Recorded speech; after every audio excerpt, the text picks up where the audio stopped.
Assalamualaikum warahmatullahi wabarakatuh. Alhamdulillahirabbil alamin wassalatu wassalamu ala asyrafil anbiya'i wal mursalin wa ala alihi washabbihi ajma'in. Rabbi shrah li sadri wa yassir li amri wahlul 'uqdatam min lisani yafqahu qawli, amma ba'd. Alhamdulillah, bersyukur kepada Allah Subhanahu wa taala, pada minggu ini kita dapat bersama-sama lagi meneruskan kuliah kita bagi subjek kajian sunnah, bid'ah dan khurafat.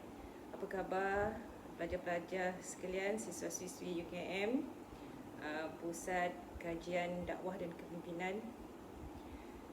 Harap-harap semuanya sihat ya, anak-anak murid sekalian. Walaupun kita berjauhan, tapi kita boleh berjumpa lagi di alam maya. Dan sebagai seorang pensyarah, saya kena juga menjalankan tanggungjawab saya untuk menjalankan kuliah seperti biasa walaupun kita tidak berjumpa. Baik anak-anak murid, mudah-mudahan semua sihat ya. Tak ada yang demam, tak ada yang batuk, tak ada yang sesama, tak ada yang sakit tekak. Jaga diri baik-baik di rumah dan kita akan mulakan kuliah kita. So pada minggu ini saya akan membuat kuliah secara rakaman video dan akan saya masukkan dalam bentuk keynote. Saya akan jadikan dia sebagai satu video dan saya akan masukkan juga nanti dalam YouTube, dan selepas tu saya akan masukkan ke dalam UKM Folio supaya pelajar-pelajar dapat mengikuti kuliah ini tidak secara concurrent ataupun tidak secara atas talian. Saya faham kerana ada dalam kalangan kita yang mungkin kat rumahnya internet tak berapa okey. Jadi untuk itu saya masukkan bahan-bahan ni dalam UKM Folio, jadi pelajar boleh akses pada bila masa dan kelapangan yang ada. Jadi saya faham kekangan yang berlaku dalam kalangan pelajar. Jadi sebab itu saya akan mengajar dengan bentuk slide seperti biasa yang kita belajar dalam dewan kuliah, cuma saya akan jadikan dia dalam bentuk video dan YouTube.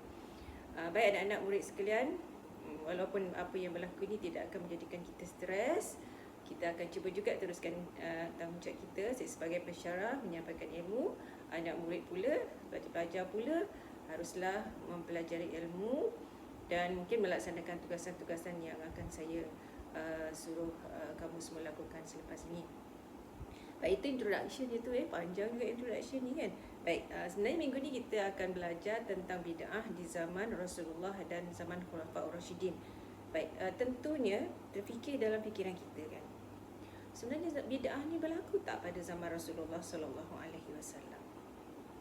Kalau kita balik kepada pengertian bid'ah dari segi bahasa, saya rasa pelajar masih ingat lagi dulu masa kita dalam dewan kuliah kita hafal sama-sama. Okey, mari baca sama-sama dengan saya. Dari segi bahasa, bid'ah itu kullu syai'in ahdatha ala ghairi mithalin sabiqin sawa'un kana mahmudan au mazmuman. Maksudnya segala sesuatu yang berlaku tanpa ada contoh sebelumnya, sama ada ia baik ataupun buruk. Berdasarkan definisi dari segi bahasa itu, kita boleh sinkroniskan dengan pandangan Imam Asy-Syafi'i, imam mazhab kita. Menurut Imam Asy-Syafi'i, bid'ah itu dia bahagikan kepada dua. Mesti anak-anak murid masih ingat, iaitu bid'ah hasanah dan juga bid'ah sayyi'ah ataupun bid'ah yang terpuji dan bid'ah yang tercela. Jadi di sini kita harus faham bahawa bid'ah itu adalah dibahagikan kepada dua, ada bid'ah yang baik dan ada juga bid'ah yang tidak baik. Persoalannya, adakah bid'ah itu berlaku pada zaman Rasul? Kalau kita kembali kepada definisi bahasa tadi, saya nak merujuk terus kepada Sahih Muslim yang berbunyi, man sanna fil islami sunnatan hasanah falahu ajruha wa ajru man amila biha ba'dahu min ghairi an yanqusa min ujurihim syai'un. Maksudnya, sesiapa yang mereka cipta di dalam Islam suatu amalan yang baik, maka baginya pahala, dan pahala mereka yang mengamalkannya selepas itu dengan tanpa berlaku sedikit pun pengurangan pahala mereka yang mengamalkannya. Baik. Hadis ini menjelaskan kepada kita, kalau kita membuat satu perkara yang baik, kemudian dicontohi oleh orang selepasnya, maka kita akan mendapat pahala sebagaimana orang melaksanakan apa yang kita laksanakan. Baik, kalau kita balik kepada definisi ini, persoalan tadi akan kembali timbul dalam fikiran kita. Adakah bid'ah berlaku pada zaman Rasulullah sallallahu alaihi wasallam? Baik, pelajar nanti saya akan masukkan satu YouTube ceramah daripada Ustaz Abdul Somad yang mengupas dengan baik tentang isu ini. Baik, untuk pembelajaran seterusnya, sila lihat slide yang akan saya bincangkan satu persatu selepas ini.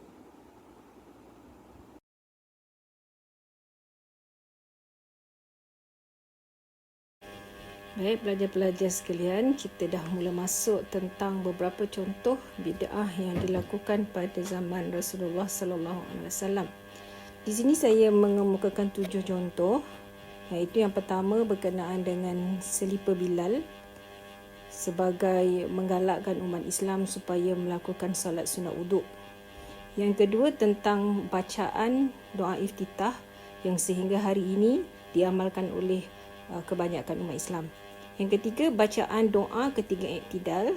Yang keempat, berkenaan dengan amalan Abu Hurairah, iaitu dia berzikir sebanyak 1000 kali menggunakan tali yang disimpul.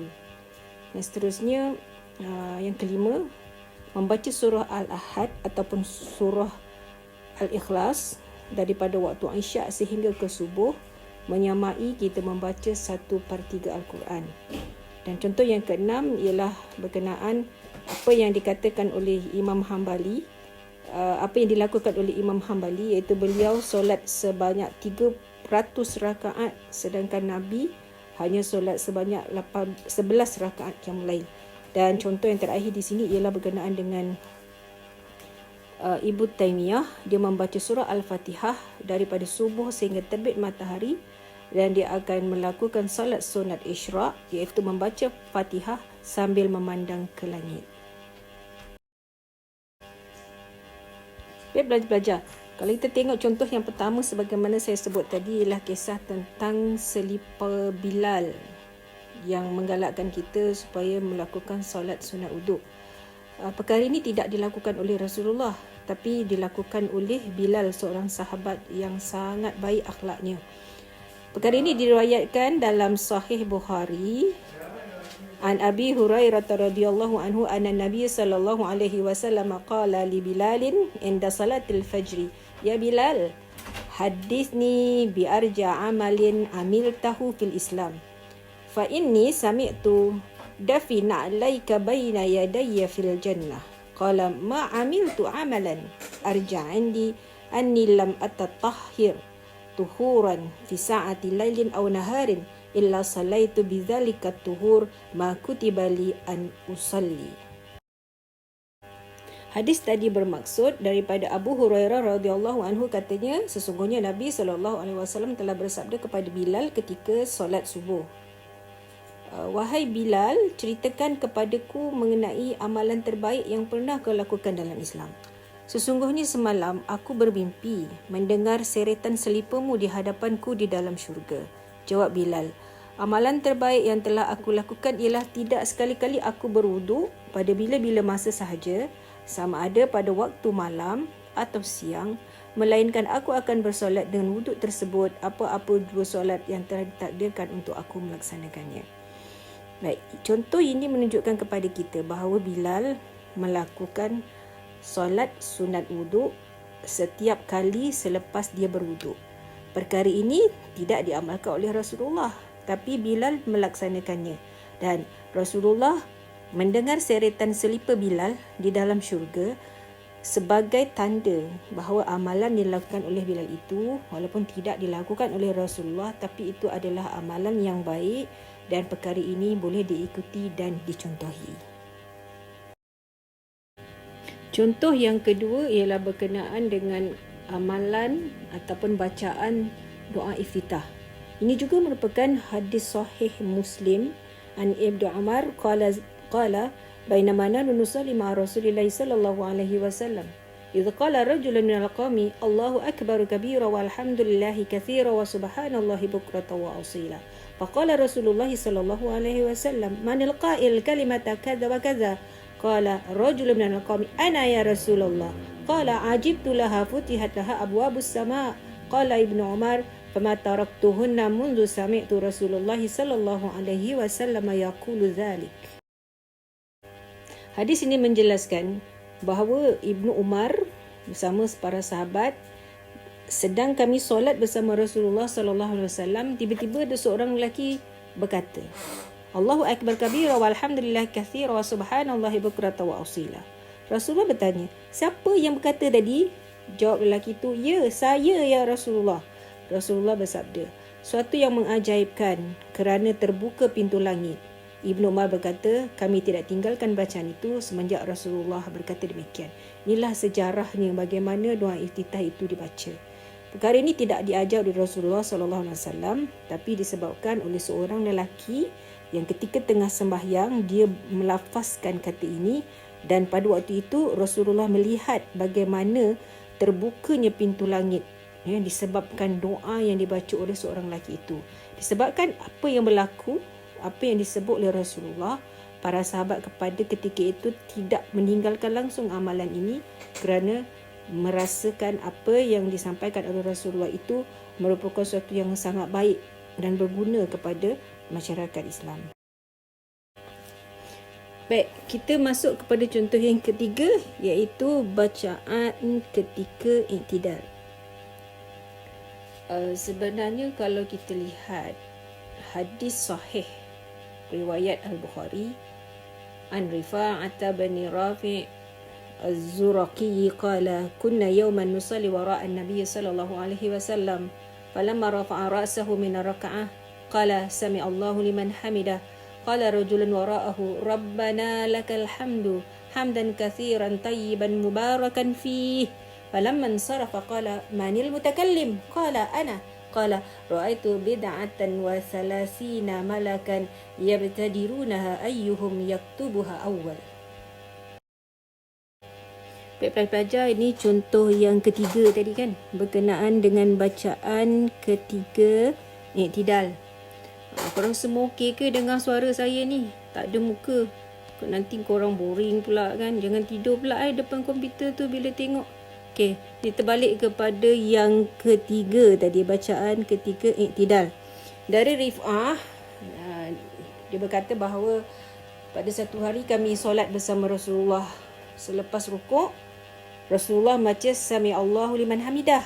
Tiba-tiba ada seorang lelaki kat belakang menjadi makmum, dia sambung. Dia sambung. Rabbana walakal hamdu hamdan katsiran tayyiban mubarakan fih. Kita pun tak baca panjang macam tu kan. Kalau kita solat, kita selalu baca Rabbana lakal hamdu je. Tapi sekarang kita tahu bagus juga kita tambah ni. Kita baca Rabbana lakal hamdu hamdan katsiran tayyiban mubarakan fih. Rasulullah berpaling. Siapa yang membaca doa tu? Lelaki itu berkata, saya, wahai Rasulullah.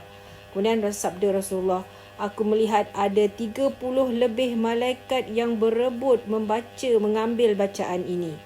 Malaikat tu berebut-rebut nak catat bacaan tadi tu. Rabbana walakal hamdu hamdan katsiran tayyiban mubarakan fi. Dan mereka berlumba-lumba siapa di antara mereka yang paling cepat mencatat doa tersebut.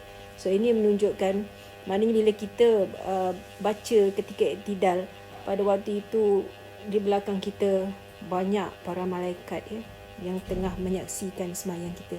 Jadi kalau kita recall kepada diri kita ni, kita kena tengoklah, kita kena mungkin ini boleh tambahkan khusyuknya kita bila solat.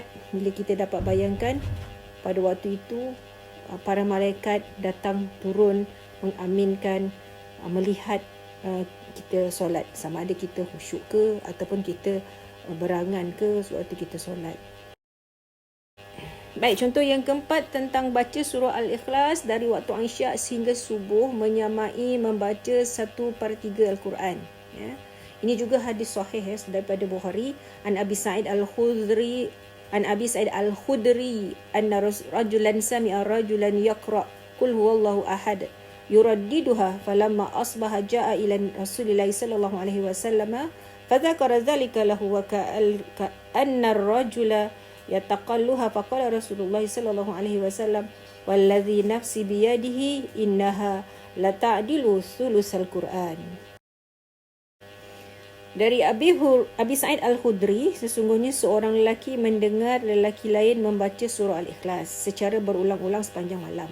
Ya, seorang lelaki didengar lelaki lain dia baca Qul huwallahu ahad sampai habis berulang-ulang sepanjang malam tak berhenti.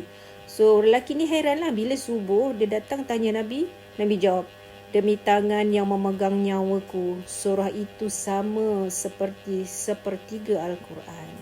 Jadi ini nak menggalakkan kita lah. Kalau kita baca Qul huwallahu ahad tu, kalau kita baca sekali bermakna sepertiga Al-Quran. Tapi ada periwayatan yang kata kalau kita baca 3 kali bermakna kita khatam Al-Quran dalam satu malam. Ini adalah contoh yang lain bagaimanakah bid'ah tu telah mula dilakukan sebenarnya pada zaman Rasulullah sallallahu alaihi wasallam. Sebagaimana kita sebut sebelum tadi, sebab bid'ah tu ada 2, bid'ah hasanah dan bid'ah yang sayyi'ah. Jadi apa yang dilakukan oleh para sahabat pada ketika ini kita katakan sebagai bid'ah hasanah. Dia dilakukan pada zaman Rasulullah sallallahu alaihi wasallam. Dan saya rasa untuk yang slide yang ini juga hadis sahih Bukhari daripada Anas bin Malik. Disebabkan hadis ni panjang, saya rasa kamu boleh baca sendiri. Nanti saya pergi ke slide yang seterusnya. Baik, kita selalu dengar cerita pasal ni, bahawa pada satu hari telah datang 3 orang lelaki ke rumah isteri Nabi, bertanya tentang apa yang dilakukan oleh Rasulullah SAW. Apabila diberitahu tentang ibadah Nabi, seolah-olah mereka merasakan macam terlalu sikit. Lalu mereka berkata, macam mana kedudukan kita ni nak berbanding dengan Nabi? Baginda ni telah diampunkan dosanya yang lalu dan akan datang. Sedangkan kita ni tak macam mana kan? Dia tanya kepada isteri Rasulullah. Salah seorang daripada mereka berkata, sesungguhnya aku berazam, aku akan solat sepanjang malam selamanya. Gitu. So dia nak semayang je, dia tak nak berhenti semayang. Sebab dia risau. Dia tengok Rasulullah tu amalan dia sikit, tapi Rasulullah orang dijamin masuk syurga. Terus seorang lagi pula berkata, aku kan puasa sepanjang tahun, aku takkan buka puasa. Aku puasa tak nak buka. Dan seorang lagi pula dia berkata, aku akan menjauhi wanita dan aku tak akan berkahwin selama-lamanya. So ketika-tiga contoh ni saya rasa biasa kita dengar kan. Lalu baginda datang, baginda bersabda, apa ni kalian yang berkata itu dan ini? Demi Allah, sesungguhnya akulah orang yang paling takut dan paling bertakwa kepada Allah berbanding kalian. Tapi aku berpuasa, tapi aku berbuka. Aku solat, aku juga tidur. Aku juga mengahwini wanita. Sesiapa yang berpaling daripada sunnahku bukanlah daripada kalanganku. Ini yang maksudnya Rasulullah sendiri mengajar umat Islam pada waktu itu supaya tidak berlebih-lebihan dalam beramal ibadah dan mencontohi apa yang telah dilakukan oleh Rasulullah sallallahu alaihi wasallam. Secara umum, bid'ah sebenarnya memang telah berlaku pun di zaman Rasulullah SAW. Pada zaman itu, pengaruh Yahudi dan golongan munafik lumpuh disebabkan oleh kesan dakwah yang dilakukan oleh Rasulullah dan para sahabat. Zaman ini dikenali sebagai zaman misali kerana zaman ini tak dapat ditandingi, wahyu masih turun. Pendidikan agama terus diberikan. Kalau ada masalah, kadang-kadang kita tunggu Rasulullah dan para sahabat tunggu wahyu. Dan akhirnya bila wahyu turun, itulah jawapan daripada Allah atas peristiwa yang berlaku. Sebarang penyelewengan terhadap Rasulullah semuanya gagal disebabkan Rasulullah masih hidup. Pada waktu itu berlaku sedikit pencanggahan tentang pembahagian harta perang. Dan pembahagian ini sebenarnya tak bertujuan untuk mendiskriminasikan antara orang Islam dan juga bukan Islam. Tapi adalah seseorang yang memarahi Rasulullah SAW dan dia mengatakan bahawa apa yang dilakukan oleh Rasulullah tidak berlaku adil. Jadi Rasulullah menjawab, siapakah yang akan berlaku adil kalau aku tidak berlaku adil?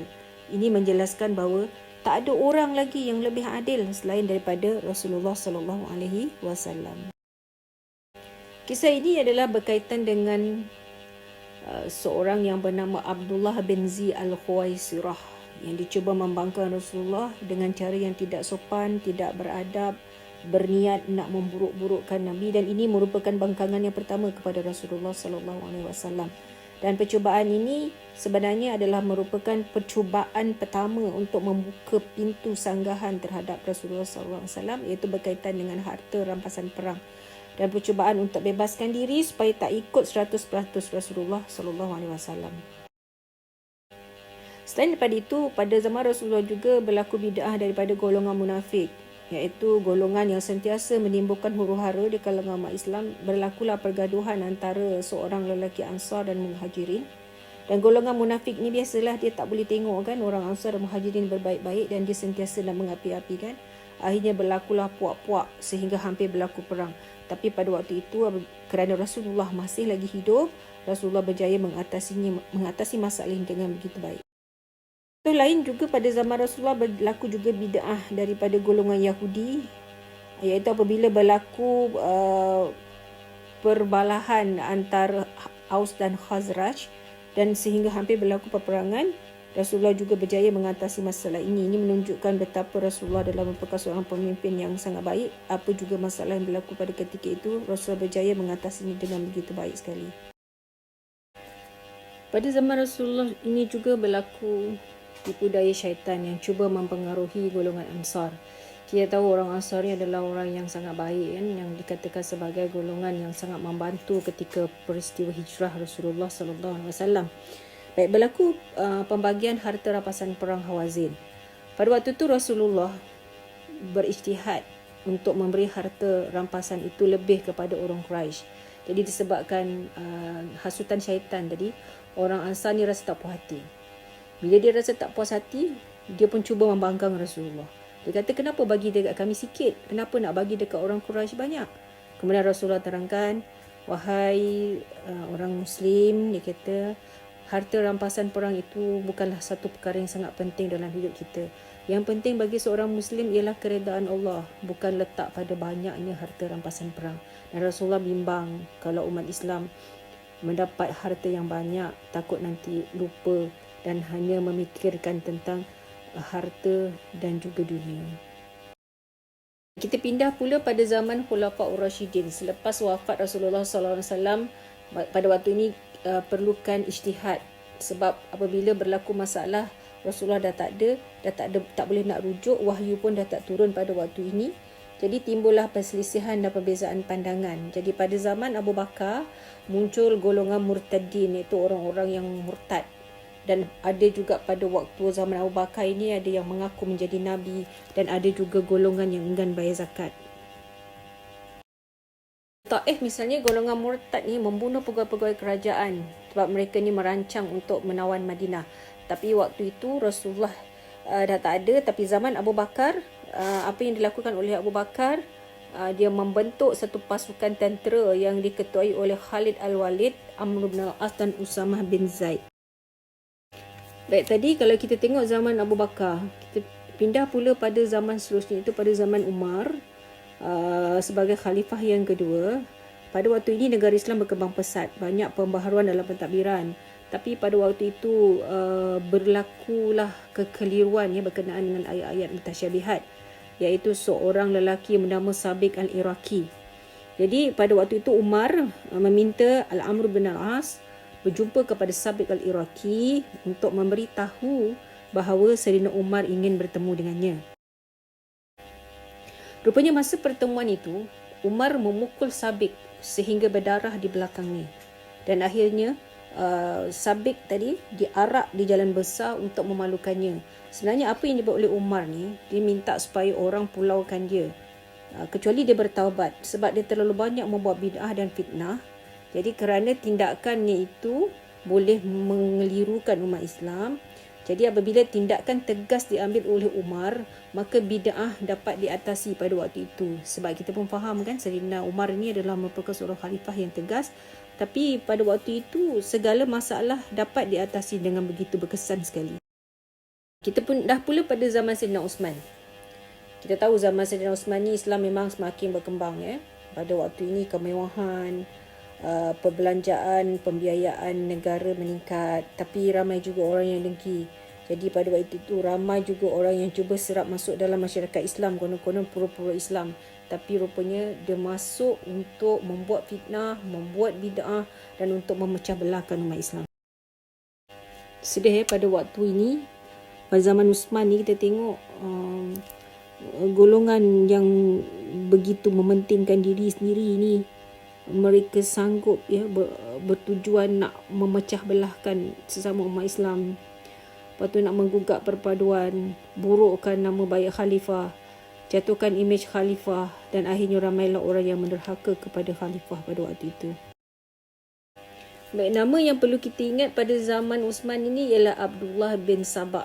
Itu merupakan seorang Yahudi. Dia ni berpura-pura dia sebenarnya masuk Islam. Dia ni berasal daripada Yaman. Dia pernah pergi Hijaz, Basrah, Kufah, Syam dan pernah juga menetap di Mesir. Dia ni cuba buat bid'ah pada zaman Uthman, di mana dia cuba mengelirukan umat Islam dengan suatu isu. Iaitu isu yang pertama, dia cerita tentang kebangkitan semula Nabi Isa. Dia kata, kenapa Nabi Isa yang harus dibangkitkan semula?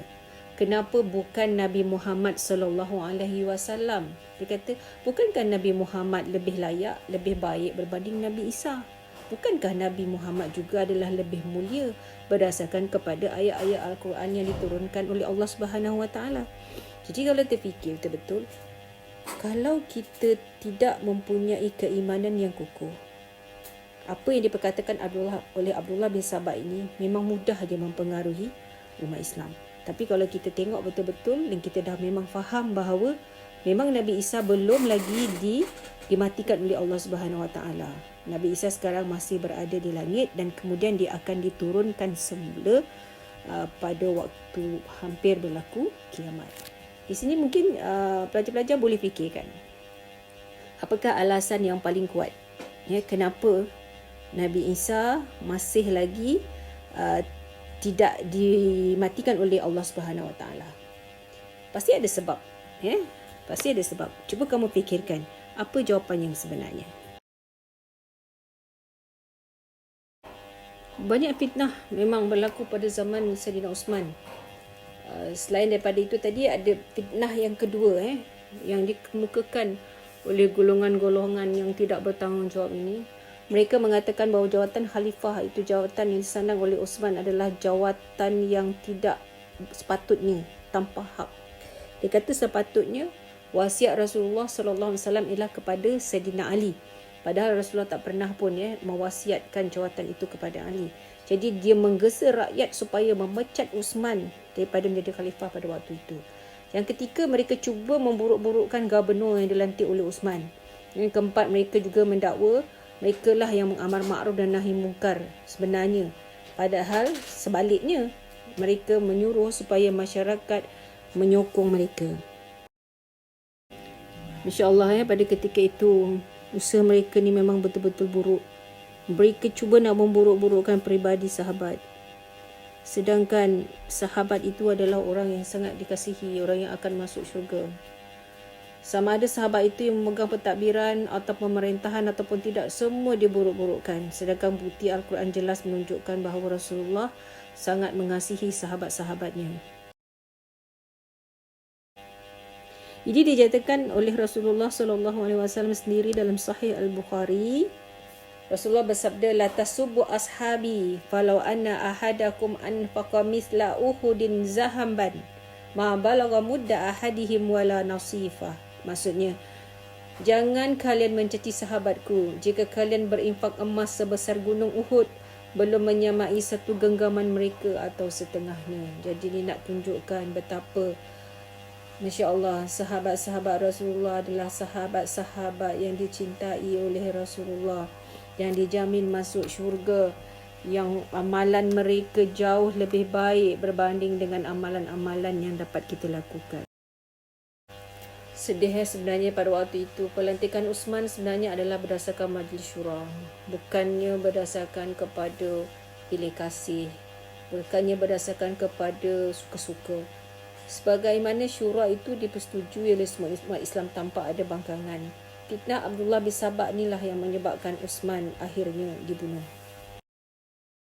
kita dah masuk kepada zaman yang terakhir, iaitu zaman Sayyidina Ali bin Abi Talib.